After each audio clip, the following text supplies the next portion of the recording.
नमस्ते।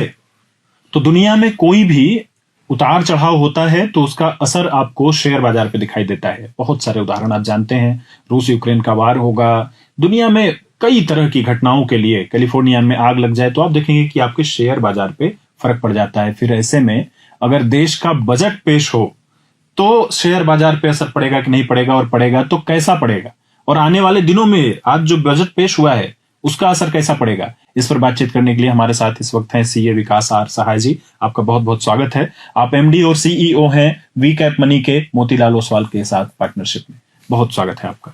पहला सवाल, आज बाजार के लिए आप लोगों ने क्या सोचा था? मतलब कुछ एक्सपेक्टेशन थी पहले से? हाँ, अगर आप शेयर बाजार के लोगों के हिसाब से सोचेंगे तो हम लोग बाजार से एक्सपेक्ट कर रहे थे कि सिक्योरिटी ट्रांजेक्शन टैक्स या कैपिटल गेन टैक्स में कुछ उनका अनाउंसमेंट होगा। ठीक है। तो उसमें बाजार ऐसा कुछ अनाउंसमेंट आया नहीं। और कैपेक्स को लेके हम लोगों के दिमाग में था कि कैपेक्स में एक बड़ा खर्चा बजट बनाएगी गवर्नमेंट, जो पिछले बार से थोड़ा कम है, बट गवर्नमेंट अपने हिसाब से जो संतुलन देना चाहिए, बैलेंस देना चाहिए, तो उसके हिसाब से बाजार ने फिर उसको वेलकम किया। वेलकम इस तरीके से किया कि ये पूरे बजट को आप देखेंगे ना तो ये बजट पूरा कंजप्शन बेस्ड पे किया गया कि लोगों के पास में पैसा कैसे आए, और लोग वो कौन से लोग हैं जो मिडिल क्लास के लोग हैं। राइट। तो पूरा बजट को देखेंगे तो मिडिल क्लास इंडिविजुअल्स और मिडिल क्लास एंटरप्राइजेस, ये पूरे बजट को फोकस किया गया। जो 12 लाख रुपए तक के जिनकी सैलरी है या जिनकी इनकम है उनको टारगेट किया गया। उनका जो पैसा बचेगा 80,000 रुपया उनका साल का बचता है, उस हिसाब से उनका टैक्स फ्री होगा, तो वो रुपया वो कंजम्पशन में यूज करेंगे। और जो मिडिल इंटरप्राइजेज है, एमएसएमईज है, उन लोगों को भी क्रेडिट गारंटीज बढ़ाए गए। 5 करोड़ से 10 करोड़ रुपया किया गया है ना। ये आने वाला टाइम में 1.5 लाख, नेक्स्ट 5 ईयर्स में 1.5 लाख करोड़ का बजट है ये मोटा मोटी। तो ये पंपिंग होने वाला है सिस्टम में। तो इस कारण से बाजार ने, आप बाजार का जब उतार चढ़ाव देखेंगे तो बाजार ने इसको बहुत वेलकम किया इस चीजों को, कि आया। ठीक है। तो उसके बाद फिर बाजार को फ्लैट बंद होना वो नजर आता है। अच्छा, एक जो 1 साल लगता है अगला बजट पेश होने में, और जो शेयर बाजार से जुड़े हुए लोग हैं फिर वो पूरे 1 साल वेट करते हैं कि अब अगली बार अगर ऐसा होता है तो फिर हम ऐसा करने लगेंगे। तो जो वो 1 साल का वेट था, हालांकि एक अधूरा बजट हमने पिछले साल भी देखा था, लेकिन पूर्णकालिक जो बजट है वो हमने 1 साल बाद ही देखा है, और मोदी 3.0 का पहला बजट है। जो उम्मीद लगाई जाती है उस पर खरा उतरता हुआ नजर आता है। आप अगर देखेंगे सरकार के पास ऑप्शंस क्या था, तो सरकार ने बेस्ट ऑप्शंस दिया है। ठीक है। सरकार के पास जितने रिसोर्सेस थे ओवरऑल पूरे वर्ल्ड में, आप पूरे वर्ल्ड को देखेंगे तो पूरा इकोनॉमी स्लो डाउन में जा रहा है। हमारे भी भारत में लास्ट क्वार्टर, दिसंबर क्वार्टर का अर्निंग्स अच्छा नहीं आया है। ये मार्च क्वार्टर्स की अर्निंग भी स्लो डाउन है, जिसको ऑलरेडी बाजार ने डिस्काउंट भी किया है। ठीक है। एक ग्लोबल सबसे बड़ा भी इवेंट्स ट्रम्प का है कि ट्रम्प क्या एक्शन लेने वाले हैं। राइट। वो एक बड़ा ग्लोबल इवेंट्स है जिसपे बाजार निर्भर करेगा। तो सिर्फ बजट एक फैक्टर नहीं होता है 1 साल के लिए, कि बजट एक बेस बना देता है, एक आधार बनाता है मार्केट के लिए, कि ये हमारा फोरकास्टिंग है, हम ऐसे से करने वाले हैं। राइट। उस पर बाजार रिएक्शंस देता है, बट बहुत सारे इवेंट्स हैं जो बाजार को कंसिडरेशन में लाते हैं।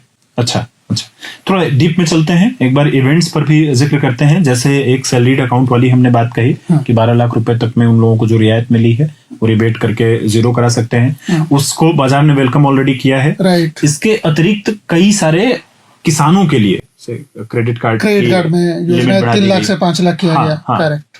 तो क्या आपको लगता है जो अन्नदाता ज्ञान करके इसका पूरा थीम या टैगलाइन रखा था, जिसमें ए का मतलब है, तो एक प्रधानमंत्री की जनधन योजना भी है, इन चीजों से शेयर बाजार को फर्क पड़ते हुए नजर आता है? कभी पड़ता है सर।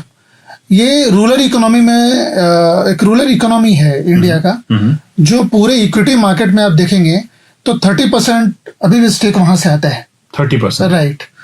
तो ये रूरल इकोनॉमी को बूस्टअप करने का एक तरीका है, जो अभी प्रधानमंत्री ने 100 डिस्ट्रिक्ट्स को चुना है। कि वहां पे हम एक ऐसा फैसिलिटेशंस बनाएंगे पार्टनरशिप मॉडल पे स्टेट के साथ, जिससे ये अल्टीमेटली रूरल इकोनॉमी को बूस्टअप करेगा, बूस्टअप मिलेगा। तो ये इकोनॉमी में फायदा होता है। ठीक है। अर्बन डेवलपमेंट के लिए भी इस बजट में कई सारी बातें कही गई हैं, उसमें कई सारे फंड जोड़े गए हैं, और आईआईटी और जो स्किल डेवलपमेंट है उसमें मेडिकल के कॉलेज में सीटों को बढ़ाना हो, या उनको जो स्टार्टअप्स हैं, एमएसएमई हैं, उनके जो गारंटी कवर होता है जो उनके लिए, उसको बढ़ाना हो, तो जो आपने शुरुआत में ही इस बात को रखा कि कंजम्पशन को बहुत ज्यादा फोकस किया गया है और बाजार में और ज्यादा पैसा डालने को फोकस किया गया है। इससे अगर हम लेकर के चलें कि बाजार का अपना एक अंक होता है कि भाई ये अंक छू लेगा बाजार, आपको कुछ ऐसा नजर आता है कि यह बजट हमें कहां तक लेके जा रहा है? देखिए, शॉर्ट टर्म प्रेडिक्शन करना बहुत मुश्किल है। ओवरऑल आप इंडिया ग्रोथ स्टोरी की बात करेंगे, ठीक है, तो we all are very bullish on the Indian markets. India बहुत बड़ा होने वाला है, ठीक है। और फिर हम उसी कंजप्शन स्टोरी पे आते हैं। पूरा बाजार क्या है ना, कंजप्शन और सप्लाई पे ही चलता है, डिमांड और सप्लाई पे चलता है, राइट। तो कंजप्शन स्टोरी इतना बड़ा है, यंग पॉपुलेशन है इंडिया का, और पर्टिकुलरली इस फाइनेंशियल ईयर के लिए जो गवर्नमेंट ने ये बजट पंपिंग किया, ये जो मनी सप्लाई करने की कोशिश की है, तो इससे हमको लगता है कि एक अच्छा बेस बना है। और पिछले बजट में जो कैपेक्स का दो लगातार 2 बजट देखेंगे तो एक्स्ट्रा ऑर्डिनरी कैपेक्स पे खर्चा किया मोदी ने। तो ये आने वाले टाइम में 3 to 5 years इंडिया मार्केट बहुत बड़ा है, तो इंडिया में बेट लगाना चाहिए, इंडिया में बेट लगाने की तरफ जाना चाहिए, राइट।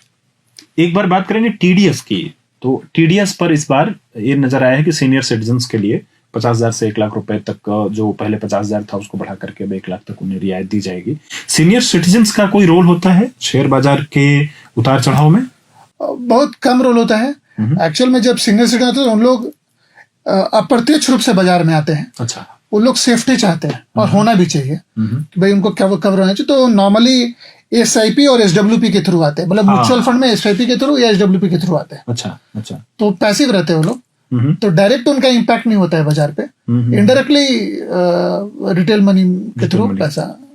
एक बात ये की जा रही है कि एलआईसी के लिए जो पैसे रखे रहते थे, चाहे वो पैसा हो, चाहे गोल्ड को लेकर के ये था कि जो रखे रहते थे वो पैसा हो, अभी सरकार प्रयास कर रही है कि जो पब्लिक में रखा हुआ पैसा है उसको लेकर के बाजार में कंजम्पशन की तरफ लेकर के जाए, जो इस बजट में भी वही दिशा दिखाई देती है। उससे बाजार को मिल रहा है फायदा? हाँ, बाजार को फायदा मिलेगा। अच्छा, बट देखिए, बाजार अभी आप देखेंगे पिछले 3 महीना में एफआईआईज ने 1.5 लाख करोड़ रुपए के सेलिंग्स किया है, राइट। ये अगर 5 साल पहले का सीनियर तो बाजार ऐसे बहुत टूट जाता। अच्छा, तो बाजार क्यों मजबूत रहा? क्योंकि हमारा रिटेल का पैसा था, हम एसआईपी के थ्रू पैसा 45,000 करोड़ रुपया पर मंथ डाल रहे हैं, मार्केट में डाल रहे हैं। अच्छा, राइट।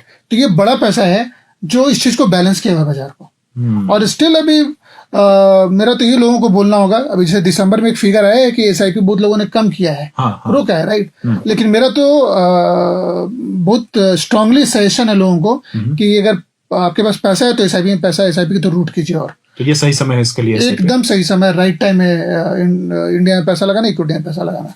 ये राइट टाइम है इक्विटी और इंडिया के एसआईपी में लेकर के जाने का। अभी हाल ही में हमने देखा कि प्रधानमंत्री ने खुद ही एक शेयर बाजार से जुड़े हुए शख्सियत के साथ उन्होंने इंटरव्यू किया, तो काफी लंबा इंटरव्यू उसमें उन्होंने किया। तो ये नजर आता है कि भारत जो देश है वह अपने जो शेयर बाजार है उसको और स्ट्रेंथन करने की तरफ देख रहा है। इस बजट से आपको कौन कौन से ऐसे इंडिकेटर्स नजर आते हैं कि यहाँ पर हमारा शेयर बाजार और मजबूत होने जा रहा है? ये जो स्पेसिफिक बजट के बारे में बोलेंगे, इस फाइनेंशियल ईयर का जो बजट अभी आज प्रेजेंट हुआ है, इसमें सबसे बड़ी स्टोरी टूरिज्म का है और कंजम्पशन स्टोरी है। ठीक है। जैसे जो ऐसे सेक्टर जो टूरिज्म पे है, जैसे होटल इंडस्ट्री है, होटल 100-100 होटल्स टूरिज्म पे इन लोगों ने बनाया है कि भाई इतने हम लोग इको टूरिज्म करेंगे, राइट। ठीक है। तो इससे क्या होगा? इससे 2 बेनिफिट है। डायरेक्टली एम्प्लॉयमेंट बढ़ेगा, ठीक है, करेक्ट। और सेकेंडली क्या होगा कि उनसे जो एंसिलरी चीजें हैं, जैसे लीकर है, लीकर से भी टैक्स गवर्नमेंट को रेवेन्यूज आता है, स्ट्रेंथ होता है, इकोनॉमी मजबूत होता है। दो liquor is not good for this, but the economy के लिए लीकर, राजस्व की बात कहाँ से पैसे आ रहे हैं। करेक्ट। तो मुझे लगता है कि कंजप्शन स्टोरी, मतलब जो ऐसे शेयर्स जो गुदर्स कंज्यूमर है, कोई ऐसा शेयर्स का नाम ही लेना चाहिए जो कंजम्पशन पे फोकस्ड है, बेस्ड है जी, और जो होटल इंडस्ट्री की तरफ इंडिकेट करते हैं, तो ये बजट उसके हिसाब से है, उस तरफ आगे ले जाता है। पर्टिकुलर अगर उस सेक्टर की बात करेंगे तो उस क्षेत्र में आगे बढ़ते हुए नजर आता है। एक बार एक सवाल आपसे यह भी लेंगे कि बतौर सीए, आप एक सीए भी हैं, जैसे शेयर बाजार तो हमने उसको डिस्कस किया, बतौर सीए जब आप एक अर्थशास्त्री के तौर पे एक अकाउंट्स कई सारे आप हैंडल करते हैं, कई सारे बिजनेसमैन को देखते हैं और ये बजट देखते हैं, तो बतौर सीए अगर बाजार को एक तरफ कर दें, बतौर सीए आपको क्या इसमें नजर आता है? अगर आप प्योर सीए के हिसाब से भी देखेंगे, अगर हम इनकम टैक्स रिटर्न के हिसाब से देखेंगे, रिटर्न फाइलिंग के हिसाब से ही देखेंगे, तो 100% शर्तिया ये चीज है कि जो बेनिफिट्स मिडिल क्लास को मिला है, ये शायद हम लोग एक्सपेक्ट नहीं कर रहे थे।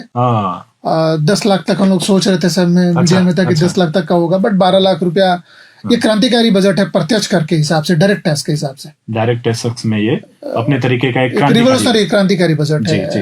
इनडायरेक्ट टैक्सेस में भी हमने कई सारे दवाओं से रिबेट और इस तरह की चीजें देखी हैं। बिल्कुल जी, ठीक है। तो एक बार विकास जी एक अंतिम कमेंट आपसे लेंगे। अगर हम ये कहें कि भाई आपको रेट करना है बजट को, 10 में से आप कितने अंक देना चाहेंगे?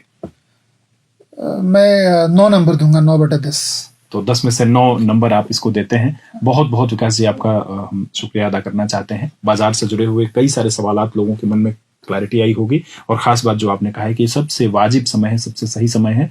अगर कोई उहापोह में हो भी तो अब उसे आगे बढ़ करके करना चाहिए, कर लेना चाहिए। अपॉर्चुनिटी है, सेल लगा हुआ है। अच्छा, तो ये बहुत बेहद उचित समय है, जैसा कि एक सीए, माननीय सीए विकास जी ने हमसे शेयर किया। शुक्रिया आपका। Thank you. थैंक्स। प्रभातखबर.com, विश्वास वही, रफ्तार नहीं।